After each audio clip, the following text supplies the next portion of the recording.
IT job అంటే Java, Python వంటి కోర్సులు చేస్తే సరిపోయేది. కానీ ఇప్పుడు ప్రపంచం మొత్తం ఏఐ వెంటే పరుగులు పెడుతోంది.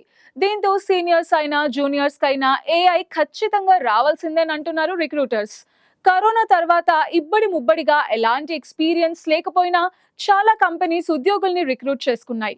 కానీ ఇప్పుడు పనితీరు సరిగ్గా లేదంటూ వారిని తొలగిస్తోంది. అయితే కొత్తగా ఉద్యోగంలోకి చేరేవారు ఏఐ రెడీ వర్క్ ఫోర్స్ ఉండాలని సూచిస్తున్నాయి.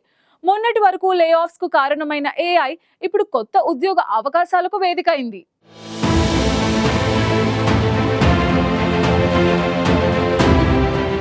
ప్రస్తుతం ప్రపంచం మొత్తం ఆర్టిఫిషియల్ ఇంటెలిజెన్స్ వెంట పరుగులు పెడుతోంది. కొన్నేళ్ల క్రితం ఐటీలో జాబ్ సంపాదించాలంటే అనేక కోర్సులు ఉండేవి. సి, జావా, పైథాన్ వంటి కోర్సులు చేస్తే ఐటీలో జాబ్ కన్ఫర్మ్ అనే అభిప్రాయం ఉండేది. కానీ ఇప్పుడు ఏఐ కూడా రావాల్సిందేనంటున్నాయి పలు కంపెనీలు. గ్రాడ్యుయేషన్ పూర్తవగానే చాలామంది రకరకాల కోర్సులు చేసి సాఫ్ట్వేర్ జాబుల్లో స్థిరపడిపోయేవారు. కానీ ఇప్పుడు సంప్రదాయ విద్యార్హతలకు మించి మార్కెట్కు తగ్గట్టుగా స్కిల్స్ ఉంటేనే జాబ్ వచ్చే పరిస్థితులు నెలకొన్నాయి. ఏఐ రెడీ వర్క్ ఫోర్స్ ఉండాలని కంపెనీలు భావిస్తున్నాయి. కేవలం భారత్లోనే కాదు, ప్రపంచ దేశాల్లోనూ ఇదే పరిస్థితి నెలకొంది. సాంకేతిక పురోగతి వైపు ప్రపంచ జాబ్ మార్కెట్ పరుగులు తీస్తోంది.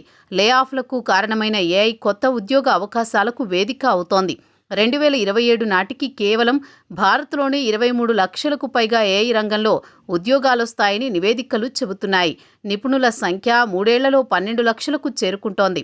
ఏఐ సృష్టిస్తున్న ప్రభంజనం ప్రభావం లే ఆఫ్స్ రూపంలో కనిపిస్తోంది.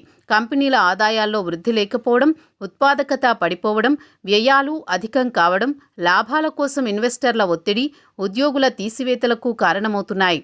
టెక్నాలజీ కంపెనీలకు అగ్రరాజ్యంగా చెప్పుకునే యుఎస్లో ఉద్యోగుల లే ఆఫ్లు కొనసాగుతూనే ఉన్నాయి.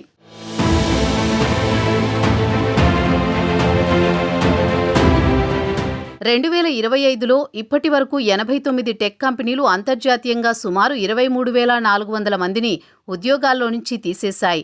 వీటిలో Google, meta, Disney, city group, HP, Walmart, Ford, Starbucks వంటి దిగ్గజ కంపెనీలున్నాయి. అమెజాన్ 18,000 మందికి, ఐబిఎం 9,000 మందికి, బోయింగ్ 10% మందికి ఉద్వాసన పలుకుతున్నాయి. సేల్స్ ఫోర్స్ 30% మందిని ఇంటికి పంపనున్నట్లు తెలుస్తోంది. 2024లో 549 కంపెనీలు 1,50,000 మందికి పైగా గుడ్ బై చెబితే 2023లో ఏకంగా దాదాపు 1,200 కంపెనీలు 2.5 లక్షల మంది టెక్కీలను ఉద్యోగాల్లో నుంచి తొలగించాయి. యుఎస్లో టెక్ సంబంధిత రంగాల్లో నిరుద్యోగిత రేటు 2022తో పోలిస్తే 2024లో 2.9 నుంచి 4.4% చేరుకుంది. వరల్డ్ ఎకనామిక్ ఫోరం సర్వే ప్రకారం 41% అంతర్జాతీయ కంపెనీలు ఆర్టిఫిషియల్ ఇంటెలిజెన్స్ కారణంగా వచ్చే 5 ఏళ్లలో శ్రామిక శక్తిని తగ్గించుకోవాలని భావిస్తున్నాయి. ప్రస్తుతం భారత్లోనూ లే ఆఫ్లు కొనసాగుతున్నాయి. ఒక్క బెంగళూరులోనే ఏడాదిలో 50,000 మంది టెక్కీలు ఉద్యోగాలు కోల్పోయారని తెలుస్తోంది. అయితే భారత్లో లే ఆఫ్లు అంతగా లేవని పలువురు అభిప్రాయపడుతున్నారు. మరోవైపు ఇక ఉద్యోగులను తీసుకునే క్రమంలోనూ కంపెనీలు ఆచితూచి అడుగులు వేస్తున్నాయి. టీసీఎస్ 1,80,000 మందిని రిక్రూట్ చేసుకునేందుకు సిద్ధమవుతోంది.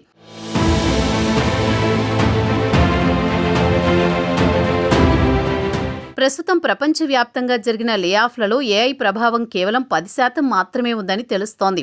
కరోనా సమయంలో చాలా కంపెనీలు ఇబ్బడి ముబ్బడిగా నియామకాలు చేపట్టాయి.